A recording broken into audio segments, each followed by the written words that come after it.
C'est quoi un projet? C'est un objectif à atteindre. Ça peut être tout seul ou en équipe. Comme exemple, tout seul récupérer son bac ou en équipe récupérer un trophée. C'est quelque chose qu'on planifie et qu'on souhaite faire. C'est un objectif qu'on doit atteindre à tout prix. On ne sait pas comment, mais on va le faire. Un objectif donné. C'est un groupe de personnes qui doivent réaliser quelque chose. Quelque chose qu'on planifie. Quelque chose qu'on a en tête, qu'on réalise et qu'on projette. Et qu'est-ce qui fait qu'on réussit dans un projet? La détermination. La confiance en soi. Il faut les organiser et planifier les activités. L'envie de faire et le courage. La patience et la persévérance. C'est le travail de collectif. Il faut avoir de l'argent. La cohésion, la recherche et le travail. Il faut être stratégique et être persévérant. Être pistonné. C'est-à-dire? Quand on fait un projet seul, c'est plus difficile que de le faire à plusieurs.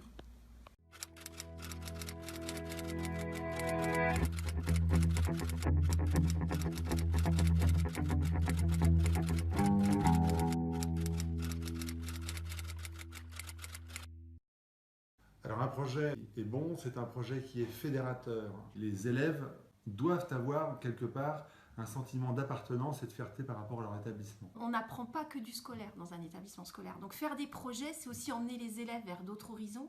C'est apprendre à construire des choses ensemble. C'est apprendre à vivre avec l'autre, qu'on l'apprécie, qu'on l'apprécie pas. Et puis c'est apprendre à partager des moments avec l'autre. On n'a pas la solution, si c'est un bon projet à mon sens. Ils sont rassurés quand ils font quelque chose et ça les inquiète beaucoup quand ils sont en train de prévoir. Ça représente 5 heures par semaine.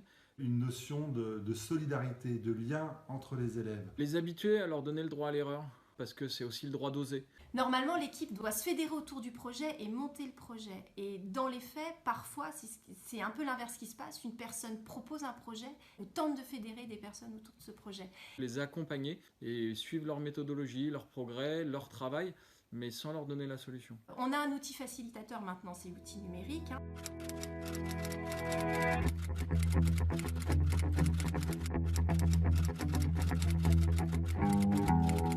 L'approche projet pour moi c'est d'abord l'identification des différentes étapes qui vont conduire à la réalisation du projet. C'est leur planification, on parle souvent de rétro-planning d'ailleurs dans une gestion de projet, qu'on se fixe un délai et on voit comment on peut y arriver en enchaînant les différentes étapes. Donc c'est de la structuration, beaucoup de méthodologie. On s'appuie sur toutes les compétences et les forces de chaque individu, alors que dans les organisations hiérarchiques pyramidales, il y en a quelques-uns qui s'approprient le savoir et qui disent aux autres comment il faut faire en leur disant de ne pas trop réfléchir à comment ils pourraient s'organiser autrement. Ça coupe la force de chaque individu. Et donc quand vous multipliez ça par le nombre de personnes qui travaillent dans l'entreprise, ça vous fait des leviers absolument formidables.